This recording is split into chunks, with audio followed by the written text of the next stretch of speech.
Hinojosa Hernández Luis Daniel y Guadalupe Montserrat.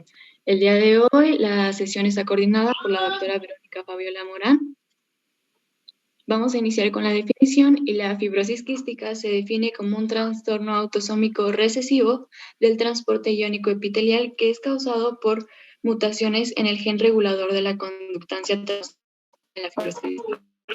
Esta enfermedad han afectado muchos aquellos que se encargan de secretar moco, como son las respiratorias, el páncreas, el sistema genitales masculinos, sino y glándulas sudoríparas. Esta enfermedad se considera crónico-degenerativa y hasta el momento no existe una cura. Como dato, el 8 de septiembre se conmemora el Día Mundial de la Fibrosis Quística. Como mencionamos, esta enfermedad se va a transmitir mediante un patrón de herencia autosómico recesivo. Como vemos en nuestra primera imagen, tenemos ambos padres son portadores, que es el patrón más común. En este caso, el riesgo por embarazo y de manera independiente del género, tenemos que existe un 25% de probabilidad de que esté afectado, 50% de probabilidad que sea un portador sano y 25% de que sea sano no portador. Ahora en el número 2 y los que siguen son igual a los que revisamos el día de ayer. Ambos padres en el 2 están afectados, por lo tanto existe una probabilidad del 100% de que esté afectado. En el número 3, un padre es sano y el otro está afectado y existe un 100% de probabilidad de que sea sano portador. En el número 4 tenemos que un padre es portador y el otro es sano. Por lo tanto, tenemos 50% de probabilidad de que sea sano portador y 50% de que sea sano no portador. Y por último, en la imagen número 5 tenemos al padre portador y a la madre afectada. Por lo tanto, existe 50% de probabilidad de que sea afectado y 50% de que sea portador sano. Que lo que esperamos en realidad y lo que vemos más frecuentemente en la práctica es el, como les decía igual que ayer, del caso 1, ¿no? Ambos padres portadores, fenotípicamente sanos, que tienen 25% de riesgo por embarazo, independientemente del género, de tener un bebé afectado. Y los demás, pues, son posibilidades, ¿no? Ok, muchas gracias. Pueden continuar, gracias. Espero que mi conexión a internet no sea tan mala y bueno, comenzando a hablar un poco sobre la etiología, bueno, pues sabemos que esta enfermedad está causada por una mutación en el gen de la fibrosis quística y para hablar un poco acerca de este gen, pues sabemos que este se encuentra en el cromosoma 7, en el brazo largo en la región 3, banda 1, subbanda 2. Este se extiende a aproximadamente unas 250 kilobases de DNA y comprende alrededor de 27 exones. Este gen codifica de 470 aminos, que, bueno, es denominada regulador de la conductancia transmembrana de la fibrosis quística. En la imagen de la derecha, como podemos ver, pues en la parte de hasta arriba, donde dice gen CFTR en letras azules, se puede ver un poco la disposición de estos exones a lo largo de lo que vendría siendo el cromosoma 7. En la parte de abajo, inmediatamente podemos ver de manera general cómo está constituida la proteína y solamente hacer énfasis en esta imagen, pues sí vienen más o menos enumerados los exones que corresponden a cada una de las regiones. Voy a explicar un poco más adelante, pero tenemos que esta proteína se compone de lo que son los dominios transmembrana, que está en donde está la proteína, donde dice la leyenda en grande de membrana celular. Cerca de ahí está una leyenda que está en MCD, que es el dominio de transmembrana, que son dos, que es sobre esa misma línea de la membrana celular se encuentra el segundo dominio. En la parte de abajo inmediatamente se ve uno que dice NBD, que es el dominio de unión a nucleótido, y el dominio R, o de regulación. Y bueno, pues una que sigue, por favor, Monse. ¿Me pueden permitir comentar algo? A ver, dos comentarios. Está muy bien lo que dijeron. Solamente abajo de eso, donde me imagino que lo retomarán después porque vi la presentación, tienen abajo la clasificación de las mutaciones. ¿Sí lo ven? Que dice clase 1, clase 2, ¿sí? Y por allí hay una que en la clase 2, que dice alteración del procesamiento. Sí ven una que dice, hay una delta F508. ¿Sí la ubica? Sí. Sí, doctora. Ok, entonces esa delta F508, ustedes que son los, perdón, aquí con el ruido, aquí de los que tienen de la delta F508, ¿me podrían hacer algún comentario de esa mutación? Sí, que es una mutación que se ve con mayor frecuencia y si no mal recuerdo corresponde a la clase 2. Es la clase 2, ahí la tienen y está, como decían, en el dominio de nucleótidos 1, pero pues, se las quería mencionar porque es con mucho la más frecuente. Y el esquema es muy bonito porque te permite hacer la relación entre la parte de arriba, que es el exón, los exones y la estructura del gen, con la parte que correspondería a las partes de la proteína, ¿no? Entonces, por ejemplo, les ponen qué exones correlacionan con la proteína. Y una pregunta más, es que estaba viendo su referencia, que es muy nueva, desde el 2020, y dice mucoviscidosis. ¿Y nos podrían hacer algún comentario de por qué dice mucoviscidosis?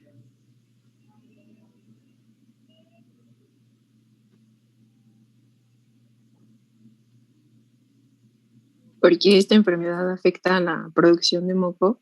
Ajá. Sí, Sí, de y hecho, es un nombre alternativo, ¿no? De fibrosis quística. Uh-huh. De acuerdo. Se me olvidó mencionar eso, doctora, de que es un nombre alterno de la enfermedad. Es un nombre alternativo, sí, justo. Muy bien, pero está muy bien la diapositiva y bueno, sacarle provecho. Muchas gracias. Gracias, doctora. Y bueno, aquí se lo represento de una manera un poco más amplia. Van a decir la constitución de la proteína. Tenemos de los dominios que les dije que ahora están marcados con TM, que son los azules, y estos pues están conformados por 6 segmentos transmembrana y están también unidos a los dominios de unión a nucleótido y también está enlazado el dominio R o regulador. Y pues nada más era para esquematizarlo. Y ahora que si plegamos esta proteína, sí está bien, cambia la performance. Si plegamos esta proteína para tener un modelo tridimensional, tendríamos más o menos esto. Igual los dominios, los que están en café y rojo en la membrana celular, pues representan a los dominios de regresas, ¿dónde? Ahorita explico eso.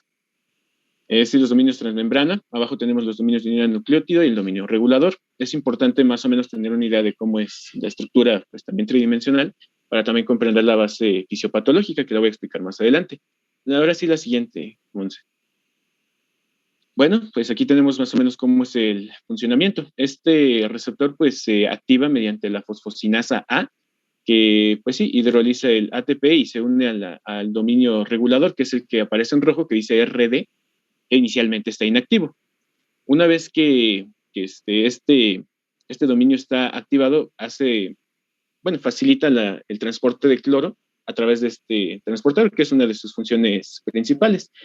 Y bueno, en los dominios de unión a nucleótido, pues estos dos, tanto NBD1 y 2, se enlazan y se dimerizan a través de moléculas de ATP. Únicamente para que se desactive este receptor, pues se degrada un ATP del NBD2 para que se vuelva a inactivar este canal. Entonces, de manera general es como funciona esta proteína de membrana. Y ahora sí, este canal, como se les menciona, es principalmente regulado por el AMPS cíclico y facilita el transporte de cloro y otros iones, como lo pueden ser el sodio, el bicarbonato y, bueno, como se les dije, pues ya, el cloro. Esto se encuentra principalmente en las vías respiratorias y también en el tubo digestivo. Esto es un esquema de la representación normal del funcionamiento de esta proteína, ese fue el nombre. Transportador. Este transportador. Entonces tenemos que cuando se libera el cloro, cuando está activo este transportador inhibe a un canal de sodio, que es el que está ahí al lado. Esto es de manera normal. Por lo tanto, pues permite un equilibrio entre el fluido periciliar, que lo mantiene hidratado de tal manera que facilita el movimiento mucociliar y, pues sí, la expulsión del moco. Y la que sigue, por favor. Y bueno, a la fecha se han identificado alrededor de 2.000 mutaciones, de las cuales 374 han sido caracterizadas desde un punto de vista funcional y 312 de ellas causantes de la enfermedad de fibrosis quística. Estas mutaciones están dadas por diversos mecanismos, entre ellos las mutaciones de cambio de sentido, que representan un 40%, desplazamiento del marco de lectura 16%, defectos de empalme, mutaciones sin sentido, grandes inserciones de lesiones y mutaciones en el promotor.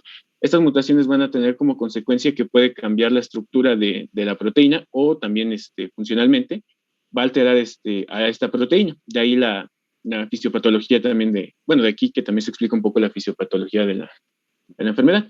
En el esquema de inferior izquierdo, pues se esquematiza una mutación con cambio de sentido, donde a través de una sustitución de un par de bases, se hace una lectura de una proteína completamente diferente. En este caso, pues en cambio una sustitución de una glicina por una alanina. Y esto, pues, como se les mencionaba, lo puede cambiar tanto estructuralmente como funcionalmente. Y bueno, aquí a un lado está lo de la deleción, que es uno de los mecanismos principales en la raza caucásica en la que se tiene estudiado, de la que hablamos hace un momento. La que sigue, por favor. Disculpen aquí, hasta este momento, ¿alguna duda antes de continuar? No, gracias. No, Dani, gracias. Ok. Y bueno, como le explicaba la doctora, la mutación más prevalente es la de lesión de único residuo de la fenilalanina en el aminoácido 508, de ahí de cómo se tipifica esto.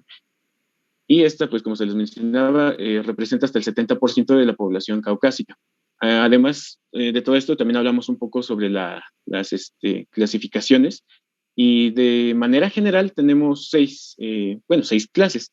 Se correlacionan las primeras tres que tienen una mayor, están asociadas a manifestaciones clínicas más graves debido a que hay una disfunción completa de la proteína. O sea, las proteínas más bien no se producen, no se expresan para llevar a cabo su función. Y en las del 4 a 6 se expresan parcialmente, o sea, cumplen con su función de alguna manera, pero no lo suficiente y de tal manera que producen igual algunas manifestaciones clínicas. Y pues solo aquí se las remarcaba en el círculo rojo de lo que decíamos, de la deleción que corresponde aproximadamente al exón número 10, donde se encuentra esta deleción.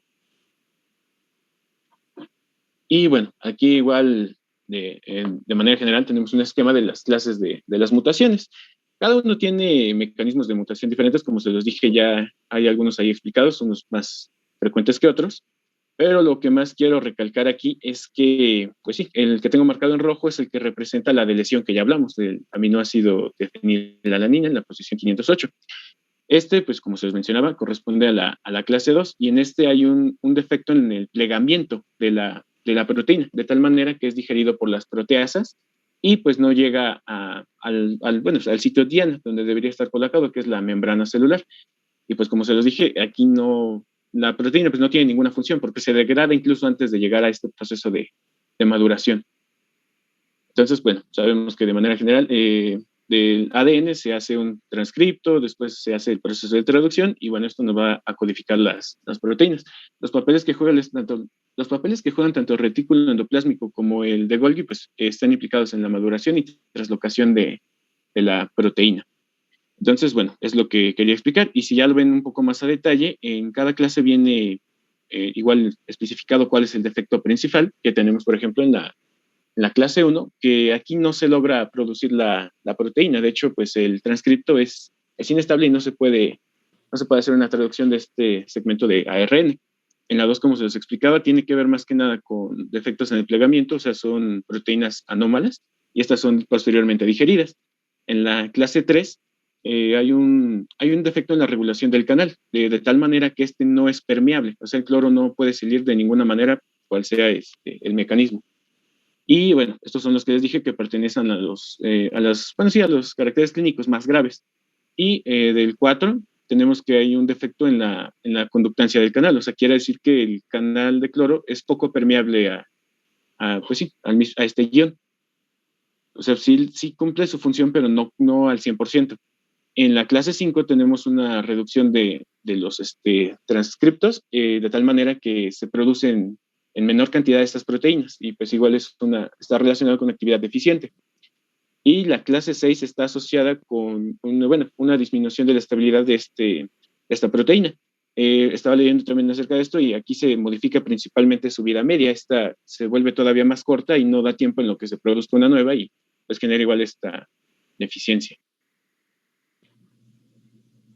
si pudiéramos regresar un segundo.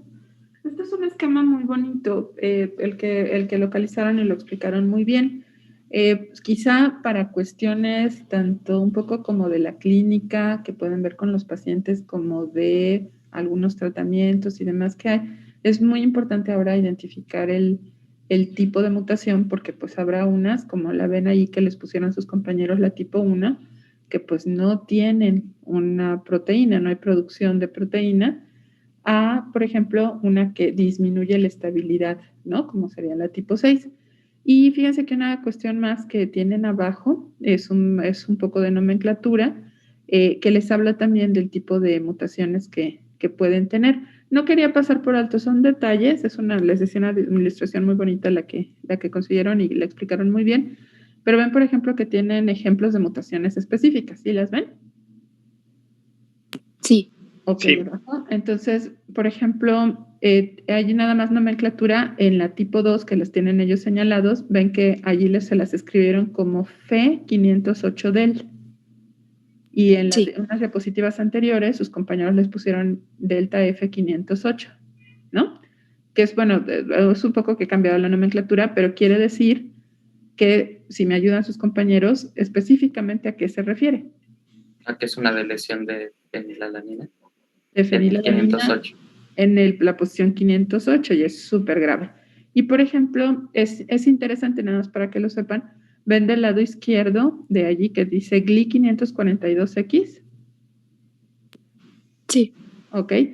Bueno, la X, ahora ya se cambió un poco la nomenclatura, pero la X lo que quiere decir es que es un codón de paro.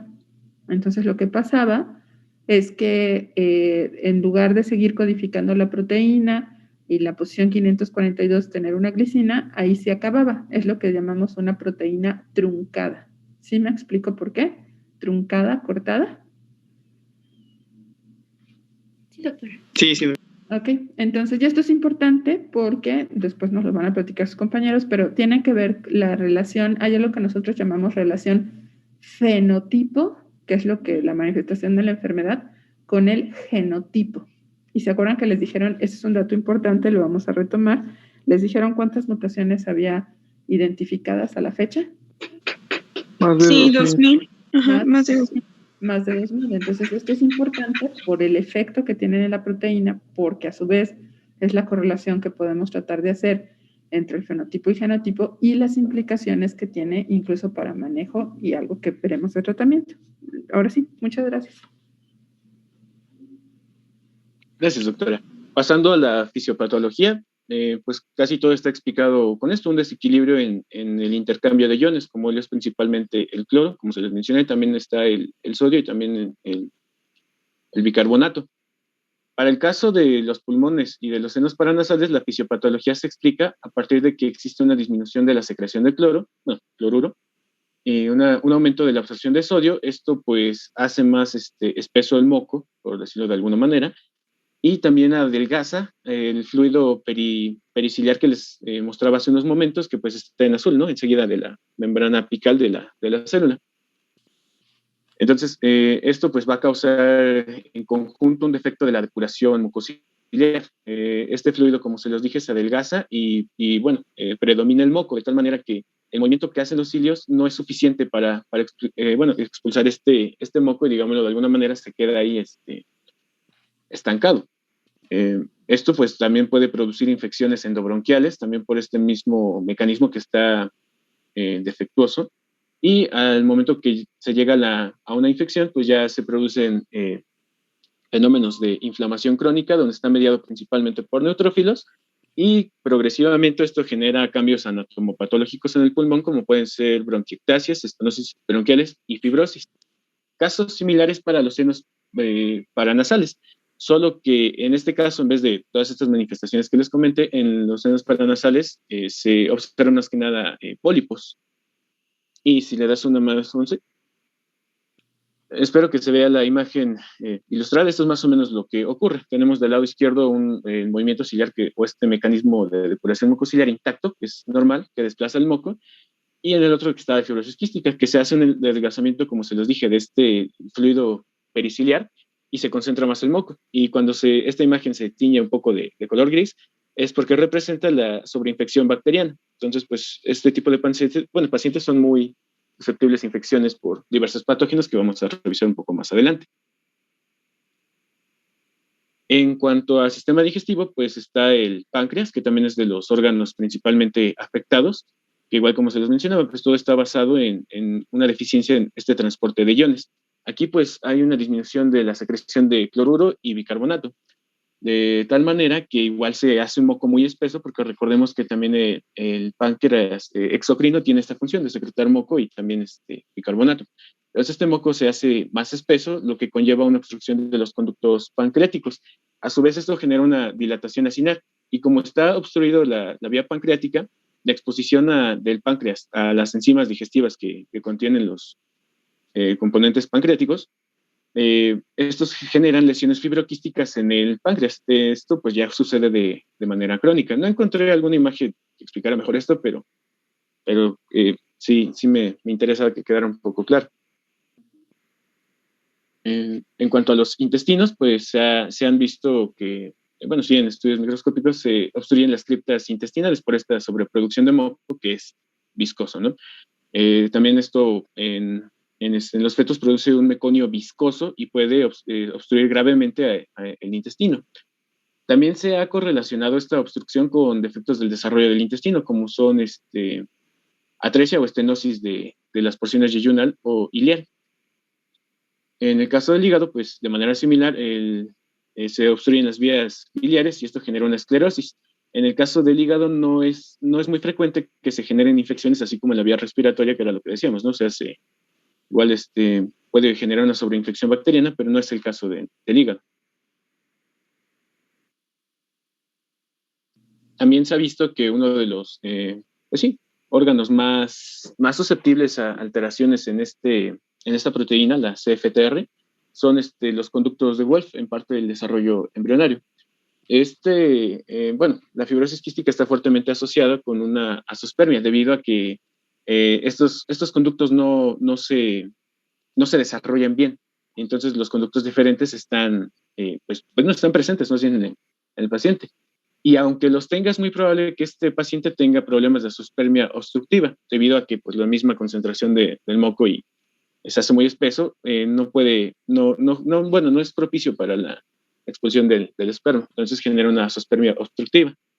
Y por último, en las glándulas sudoríparas, aquí hay una ausencia de absorción de cloruro y se sigue secretando el sodio normalmente. Esto pues llega a generar en los pacientes depleciones de sal, lo que los lleva a alcalosis hipoclorémica. Ahora vamos a hablar de la epidemiología de la fibrosis quística. Esta es una enfermedad muy frecuente en la raza blanca, principalmente no hispana, es decir, en personas caucásicas con una incidencia aproximada de 1 por cada 2.000 a 3.000 nacimientos vivos. Es muy poco frecuente en la raza asiática y africana. En México no existen estadísticas precisas, pero se estima que cada año nacen aproximadamente 350 casos nuevos y que 1 de cada 80 mexicanos son portadores. Aunque sabemos que los portadores no presentan las manifestaciones clínicas de la enfermedad, se ha surgido la teoría de que ellos son más propensos a desarrollar trastornos o enfermedades respiratorias. A nivel mundial se estima una prevalencia de aproximadamente 100,000 personas. Y en esta diapositiva tenemos una imagen de un mapa mundial con la prevalencia, así como las mutaciones más frecuentes o importantes de cada país.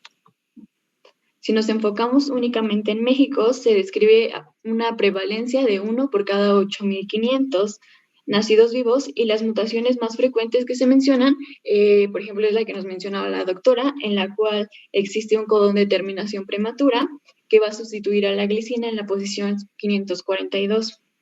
Esta pertenece a los defectos de clase 1. Y en la segunda más común tenemos que existe una deleción de la isoleucina en la posición 507. Ahora vamos a pasar con las manifestaciones. ¿Había otra? Mande. Tienes una tercera, ¿verdad? Queserina por asparagina, en la 494. Así es un intercambio de aminoácidos. un cambio de aminoácidos. Ok, muchas gracias. Y ahora vamos a continuar con manifestaciones clínicas. Y la afectación pulmonar es la mayor causa de morbimortalidad, debido a que los pacientes terminan desarrollando una infección crónica del tracto respiratorio que los va a conducir a una insuficiencia respiratoria.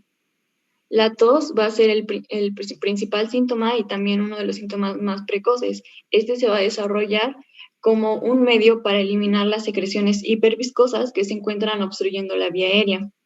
En un principio, esta tos puede ser tos seca, pero a medida que progresa la enfermedad, se observa que se vuelve crónica, con expectoración, intolerancia al esfuerzo y disnea.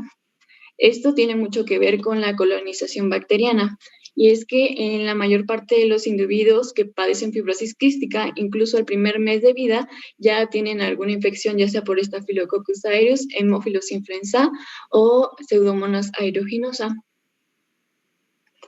Además, la mayoría de los pacientes van a presentar una afectación variable de los senos paranasales, que normalmente se presenta como sinusitis o rinosinusitis crónica. Al decir crónica, es importante mencionar que se establece que la sinusitis crónica que padecen estos pacientes va a contribuir a la infección del tracto respiratorio de la vía inferior, ya que va a actuar como un reservorio de la infección. Ahora, si hablamos de las manifestaciones gastrointestinales, estas suelen ser muy variables y suelen aumentar con la edad del paciente y son una causa creciente igual de morbilidad. La más común es el hilio meconial, que se presenta en aproximadamente el 15 al 20% de todos los recién nacidos vivos con fibrosis quística. Esta se manifiesta dentro de las primeras 24 a 48 horas de vida, produciendo distensión abdominal, vómitos y ausencia de la eliminación de meconio. Ahora, esto es al momento del nacimiento, pero conforme crece el paciente, también es muy frecuente que presenten estreñimiento o obstrucción intestinal. Por eso, como vamos a ver más adelante, una parte fundamental en el tratamiento es la nutrición y la dieta que llevan estos pacientes. También es importante mencionar que aproximadamente el 85% de los pacientes van a terminar perdiendo su función pancreática. Esto va a producir una mala absorción porque el páncreas va a tener una liberación deficiente de enzimas pancreáticas y esto nos va a dar resultado de una deficiente digestión de grasas, proteínas y un deterioro en la absorción del intestino delgado. Por lo tanto, las heces de estos pacientes van a ser voluminosas, malolientes, con esteatorrea y van a presentar muchas flatulencias. Y debido a esa mala absorción, es frecuente encontrar que en estos pacientes existe retraso en el crecimiento y dificultad para mantener el peso durante toda su vida. Una complicación que surge frecuentemente en estos pacientes es la diabetes que está relacionada con la fibrosis quística.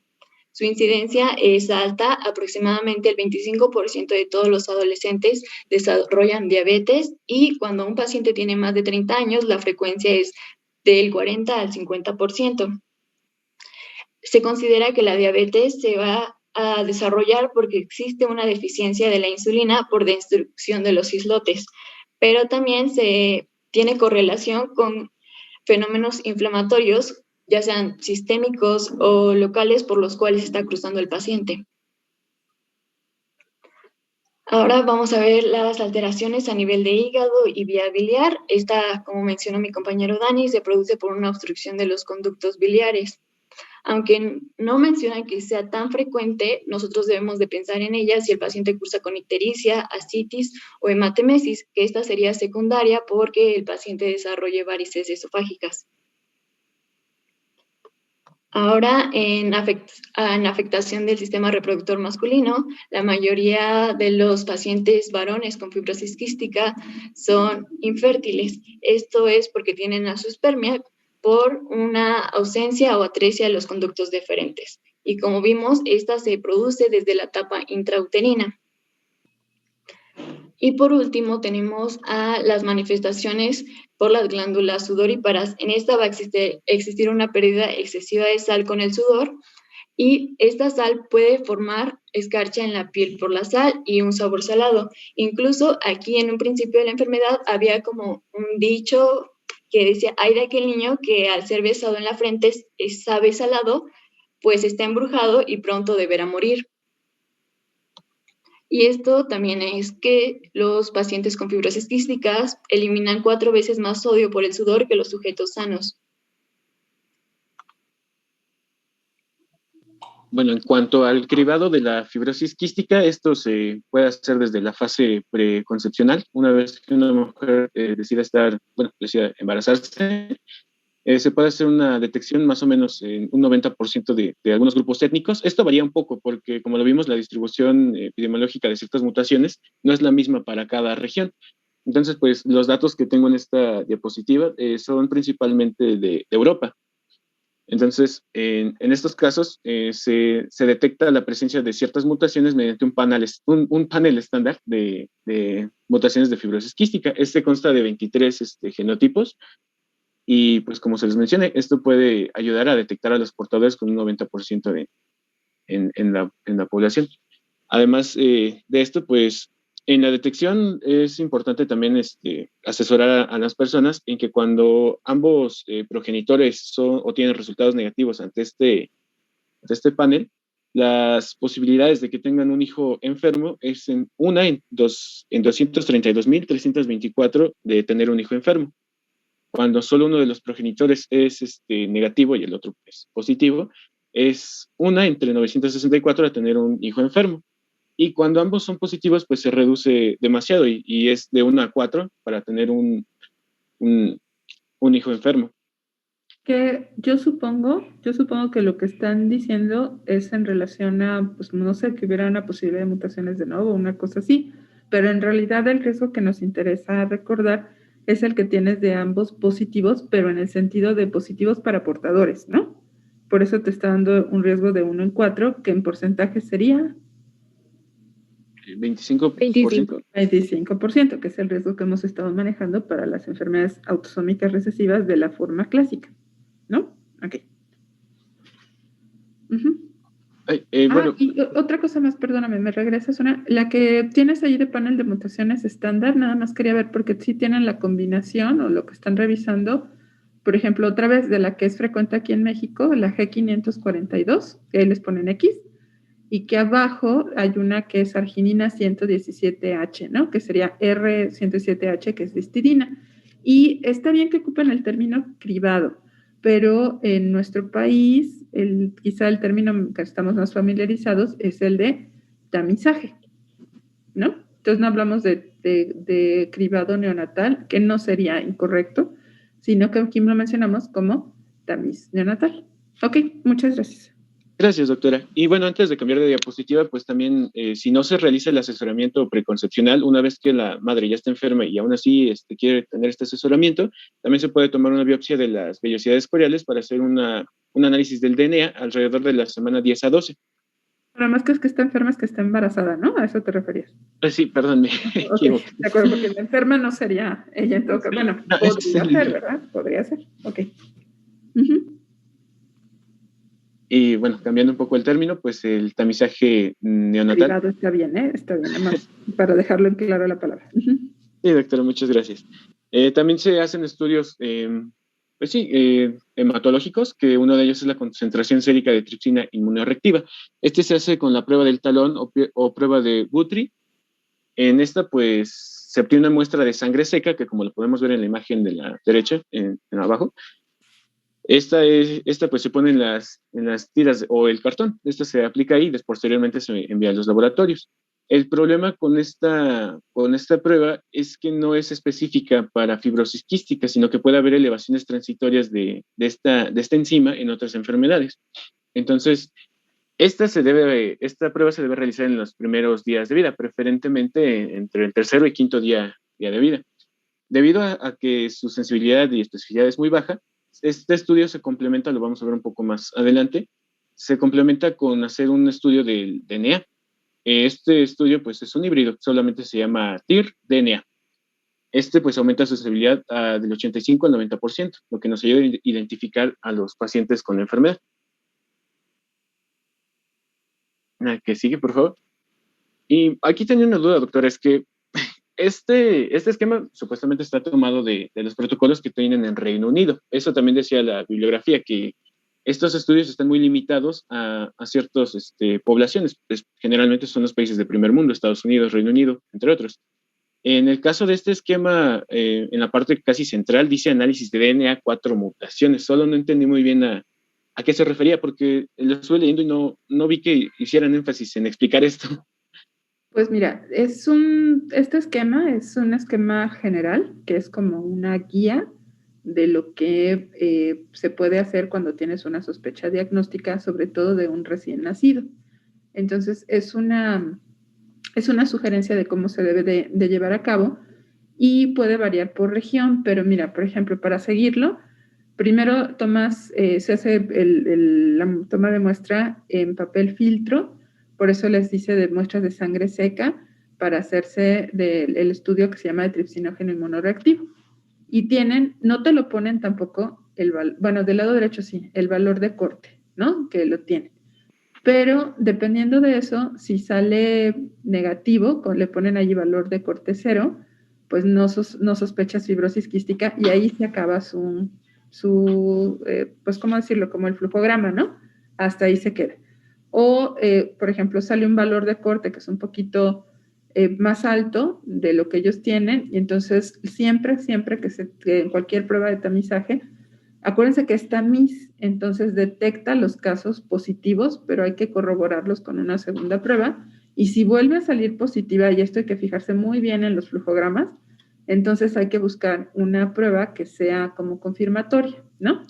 Entonces, en este caso, lo que se hace, y me imagino que lo van a ver después, es las determinaciones, ¿no? Las pruebas de sudor y todo esto. Pero una vez que se tiene, por ejemplo, en esto, se puede sugerir que se haga el análisis por DNA y depende también de las regiones y de las posibilidades que se hagan el número de mutaciones que sea más frecuente. Por ejemplo, en nuestro país, también como lo vieron, la más frecuente es la delta F508 y hay otras también. Pero entonces se hacen, aquí les pusieron como ejemplo de 4 mutaciones más frecuentes. Yo creo que a eso se refería, ¿no? A la situación de cuáles son las más frecuentes en esta población que les están sugiriendo. En México, por ejemplo, este estudio, no sé si lo van a mencionar, pero se los adelanto, no lo vi en la presentación, se hace, por ejemplo, en el Instituto Nacional de Medicina Genómica. ¿Sí lo ubican, el INMEGEN? ¿O sí saben que es un instituto que se llama INMEGEN? Entonces, ahí, por ejemplo, hacen el diagnóstico molecular y si no estoy equivocada, buscan como 20 mutaciones que son de las más frecuentes tanto a nivel internacional como en población mexicana. Y después lo que hacen es determinar primero si están presentes los tipos de mutaciones y también ver que se trate de un homocigoto o de un heterocigoto, ¿de acuerdo? Entonces, por ejemplo, allí lo tienen, que se detecten las 2 mutaciones de fibrosis quística o que haya una mutación de fibrosis quística. De hecho, ahí les hacen el análisis de DNA y ahí sí les ponen el panel de ¿qué? De 29 a 31 mutaciones, ¿no? Y también lo ven, bueno, si nada más detecta una mutación, qué es lo que puede suceder, si es un probable portador, si sigue con sospecha o no.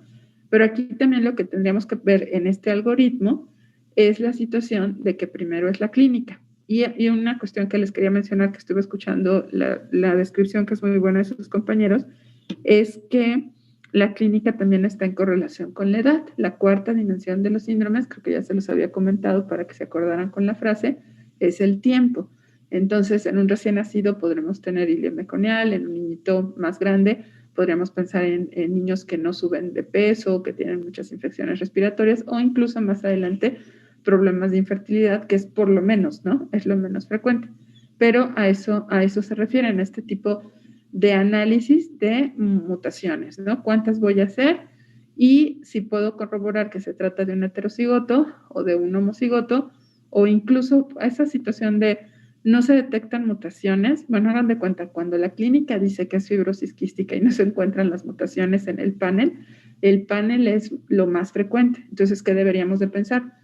Pues que hay 2,000 mutaciones registradas. Entonces, en vez de hacerlo dirigido a la que conozco, puedo hacer la secuenciación completa del gen, ¿de acuerdo? Pero esos son los menos casos. Ok, no sé si con esto contesté a tu pregunta.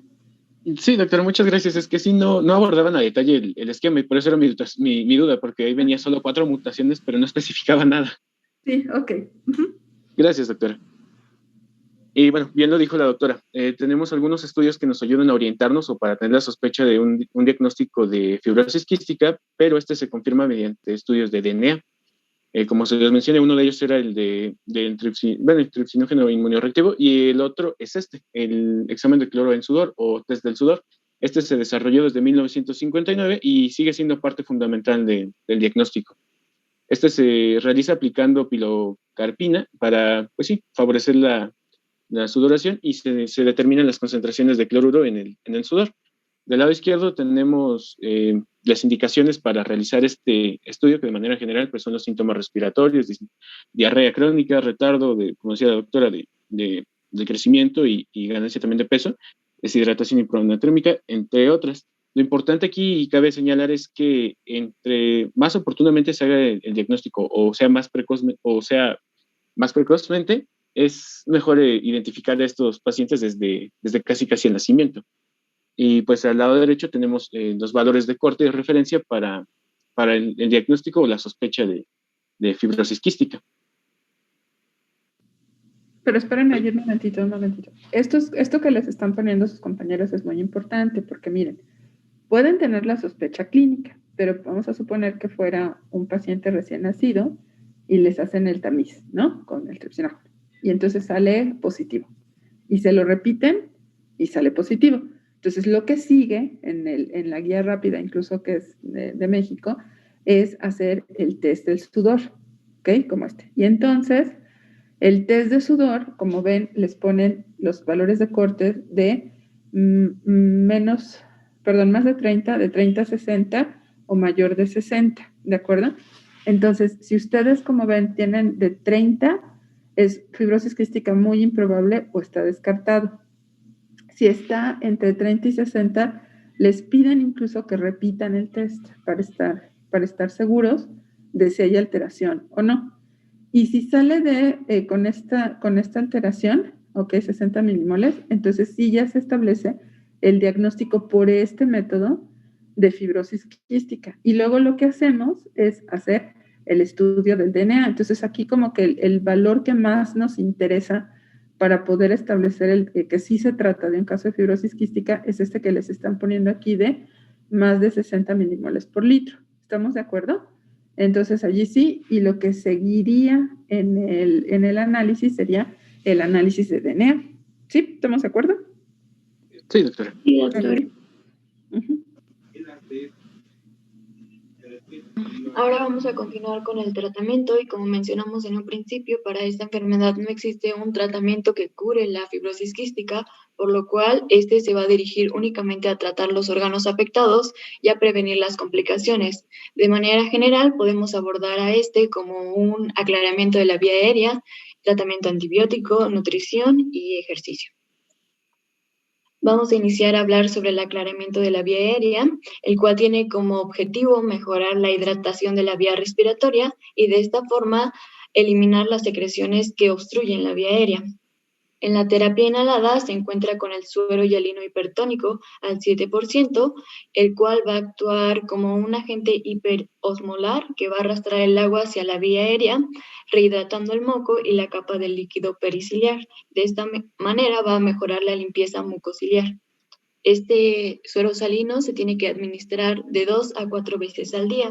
Otra opción es la DNasa recombinante humana a 2.5 miligramos. De manera habitual, esta se administra únicamente una vez al día y se recomienda que este tratamiento inhalado se combine con fisioterapia. Este puede ser a través de vibración, percusión torácica o a través de la estimulación con oscilación de alta frecuencia de la pared torácica y se recomienda que durante toda la sesión se le pida al paciente que haga un esfuerzo por mantener tosiendo o jadeando. Ahora vamos a hablar de la antibioterapia. Esta se recomienda para Bueno, tiene que usarse cuando se sospecha sobreinfección aguda. ¿Y cómo nos damos cuenta de que existe una sobreinfección aguda? Pues muchas veces solamente es detectable por el empeoramiento de los síntomas. A esto se le conoce como exacerbación pulmonar. Por lo tanto, si el paciente se percibe que está cursando por una exacerbación pulmonar, se debe dar tratamiento antibiótico para controlar la progresión de la infección y retrasar una lesión pulmonar.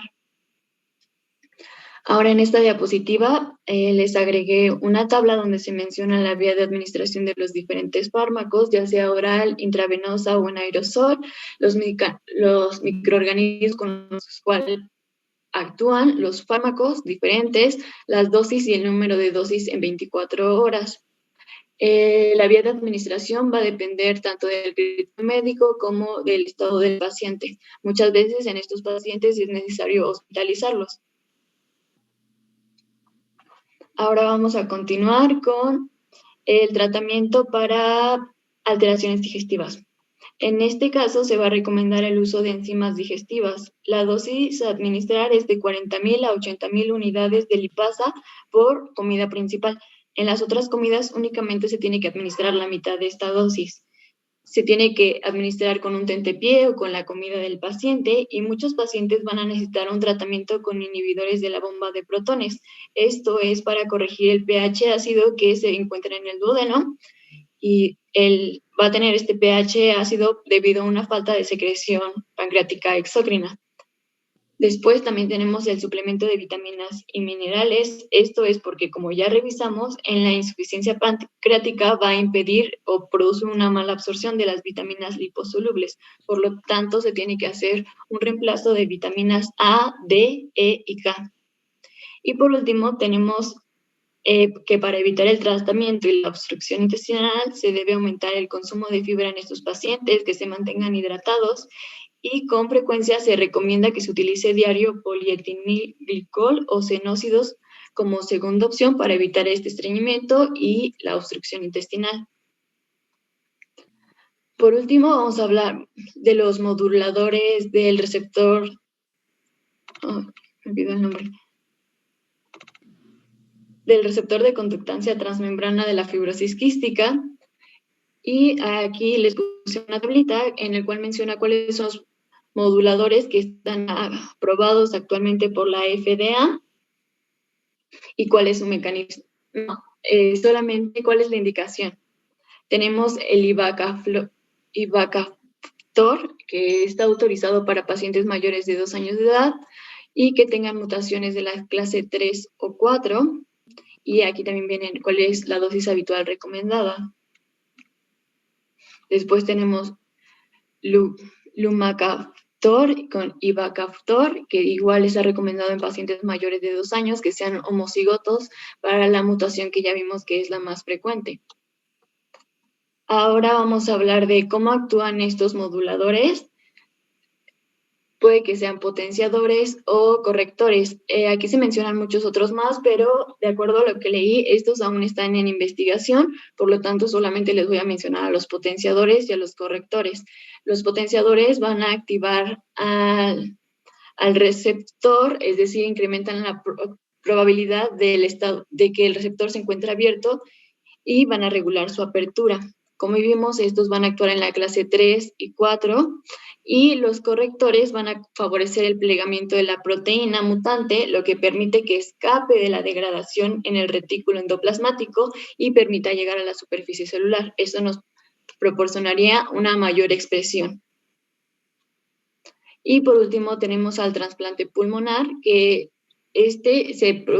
a pesar de que ya no todos los pacientes llegan a una fase tan crónica, existen algunos que a temprana edad desarrollan insuficiencia pulmonar avanzada. Por lo tanto, el trasplante pulmonar es su única opción para mejorar la supervivencia y la calidad de vida. Sin embargo, la tasa de supervivencia a 5 años aún no es tan buena, es del 50%, y si consideramos que también no existe mucha donación de órganos, los pacientes se quedan en lista de espera. Y por último vamos a hablar del pronóstico, y este ha mejorado mucho a través de los últimos años. Esto es porque tenemos nuevos fármacos, como lo vimos, que mejoran la fibrosis quística. La enfermedad pasó de ser una enfermedad que de manera típica terminaba en muerte durante la niñez a ser una enfermedad que actualmente ofrece una esperanza de vida de aproximadamente 30 a 40 años.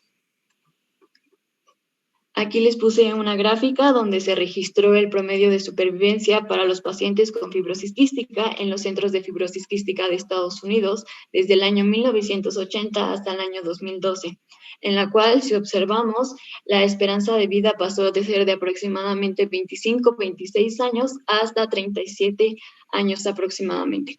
En el año 2013, que es el año que continuó después del 2012, Estados Unidos estableció que la esperanza de vida en su población era aproximadamente de 40 años. Y eso sería todo de nuestra presentación. Muy bien. Entonces, déjenme quitar compartir pantalla. Ajá. Ay, no, está un segundo. Muy bien, jóvenes. Entonces, bueno, con eso completaríamos la revisión de fibrosis quística. Solamente un comentario con respecto a lo que nos describieron muy bien y en extenso sus compañeros. Vieron que las mutaciones se clasifican por cómo afectan al factor de conductancia transmembrana, ¿no? Desde que no se forme hasta que no tenga función, a que tenga una función parcial. El otro punto importante para algo que quiero discutir con ustedes, un concepto más, es que los afectados son homocigotos, es decir, que tienen una mutación en un alelo y otra mutación en otro alelo. Si tienen la misma mutación, los llamamos homocigotos. ¿Estamos de acuerdo? Entonces, ¿por qué me interesa saber el tipo de mutación? Pues porque se están desarrollando diferentes tratamientos y entonces el conocer el tipo de mutación me ofrece la oportunidad de que podríamos darles un tratamiento, como dijeron en una de sus diapositivas, de acuerdo con la mutación que se tiene. ¿Estamos de acuerdo con esto? Ok, entonces, punto importante. Otro punto importante. ¿Cuántas mutaciones? Ya me dijeron, como 2000, ¿no? De tipos de mutaciones. De esas, la más frecuente, más del 80% de los casos, es delta F508, que es muy grave. Entonces, muchísimos de sus pacientes, los que tienen fibrosis quística, lo que ustedes esperarían es que fueran homocigotos para esa mutación. ¿Están de acuerdo? Entonces, que en los alelos, acuérdense, hablamos del alelo paterno, el alelo materno, pero en los alelos van a tener la mutación en un alelo y en el otro alelo. ¿Estamos de acuerdo? Y es la misma. Pero aquí les comentaban sus compañeros que hay más de 2000 mutaciones. Entonces, podría ser que en un paciente que sí tiene fibrosis quística y que vieron en los algoritmos de abordaje que se buscan las mutaciones, podría ser que algún paciente con fibrosis quística, a ver, ¿están de acuerdo conmigo? Podría tener 2 mutaciones diferentes, una en cada alelo. Entonces podría ser, por ejemplo, que tuviera en un alelo la delta F508, ¿ok?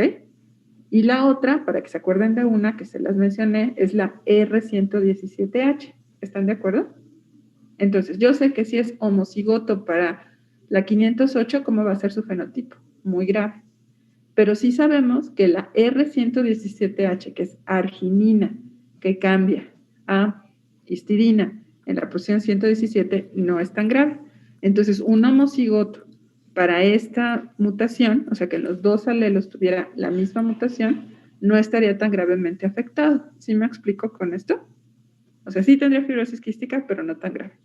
¿Y qué creen que sucedería si tuvieran a un paciente que tuviera en un alelo la delta F508 y en el otro alelo tuviera la R117H?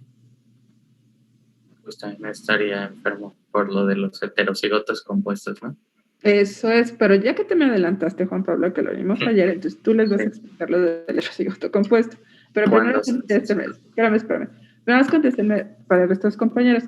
¿Cómo creen que sería el fenotipo entre una delta F508, o sea, en una persona que tuviera una mutación delta F508 y la otra mutación, la 117? ¿Cómo creen? ¿También sería grave?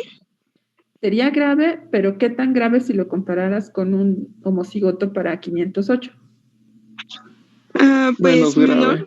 Ajá, menos grave porque tiene una mutación que es menos grave, ¿de acuerdo? Entonces, y un homocigoto para la R117H comparado con un homocigoto para la 508,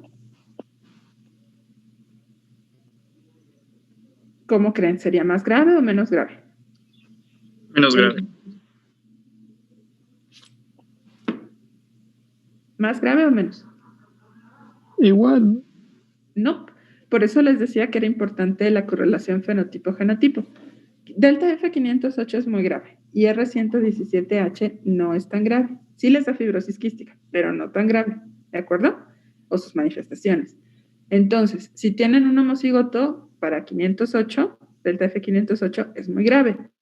Pero si tienen un homocigoto para R117H, no es tan grave, ¿ok?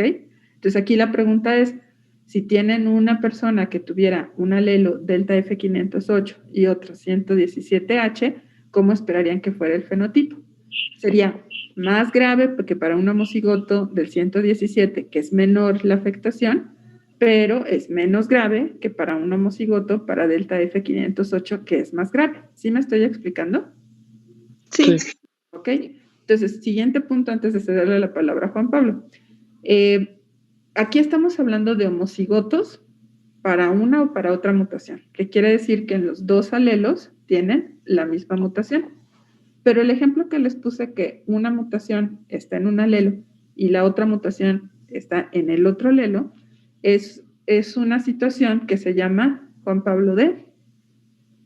Pues es que justo es eso. Puede ser un heterocigoto compuesto, Es un dependiendo. heterocigoto compuesto. Ajá.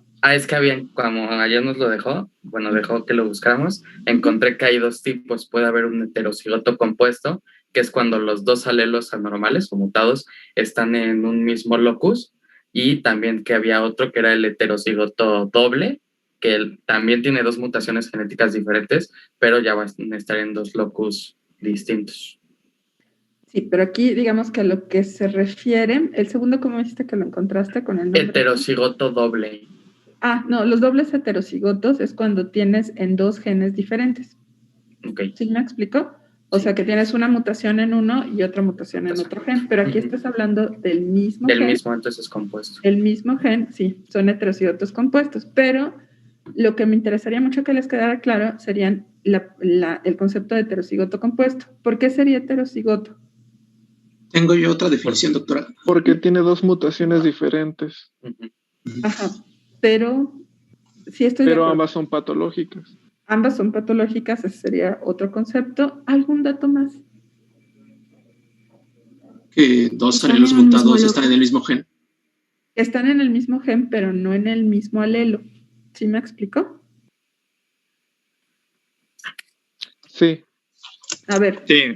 Nada más para Porque recordar. estarían uno en un cromosoma y el otro en otro, que sean homólogos. Exacto. No serían homólogos, como serían homocigotos en este caso, porque acuérdense que aquí hablamos de un cromosoma que heredó de mi papá y un cromosoma que heredó de mi mamá. Entonces tendría una mutación, por ejemplo, en el alelo paterno y otra mutación diferente en el alelo materno, ¿ok? Entonces, si yo hiciera la secuenciación de esos dos alelos, por ejemplo, y buscara una mutación, una de las mutaciones, por ejemplo, la del alelo paterno, la secuencia de ese lugar en el alelo materno sería normal.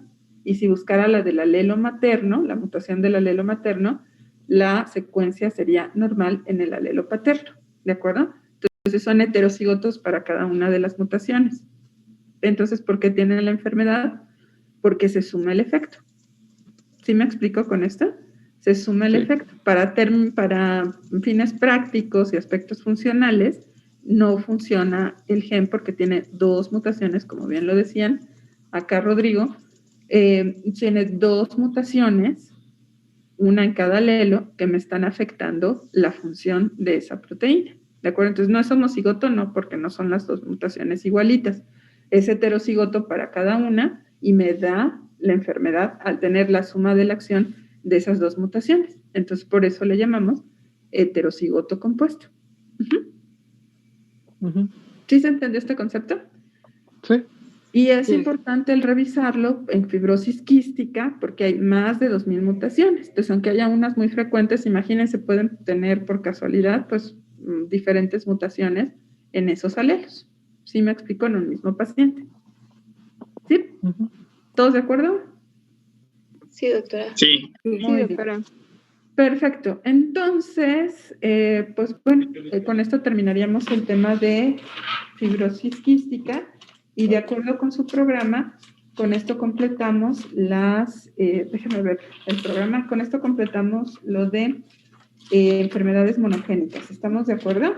Sí. Serían monogénicas y entonces pasamos al tema número 2. Al tema, 1.2, que sería enfermedades asociadas a trastornos cromosómicos. Y sería la siguiente clase, revisar síndrome de Klinefelter y síndrome de Turner. ¿Sí? Ok, ¿lo va a presentar el equipo C? Es que lo dividimos, doctora. El equipo C y el equipo D va a dar cada uno un síndrome. Mi pregunta es si tenemos que abarcar igual al mismo tiempo, ¿verdad? La hora. Sí, pero sería entonces media hora cada uno de los equipos, media hora para Klinefelter y media hora para Turner. Ok, sí. Sí, porque lo que nos dieron fueron 5 clases, ya me dieron autorización de tener una más, pero bueno, vamos a tratar de hacerlo entonces en una sola clase, media hora y media hora, ¿de acuerdo? Sí, De acuerdo. Y lo mismo aplicaría para trisomía 13, 18 y 21, que serían más o menos 20 minutos en cada patología. ¿Lo van a dar equipos diferentes? Sí. Sí. Ok, Sí, entonces serían 3.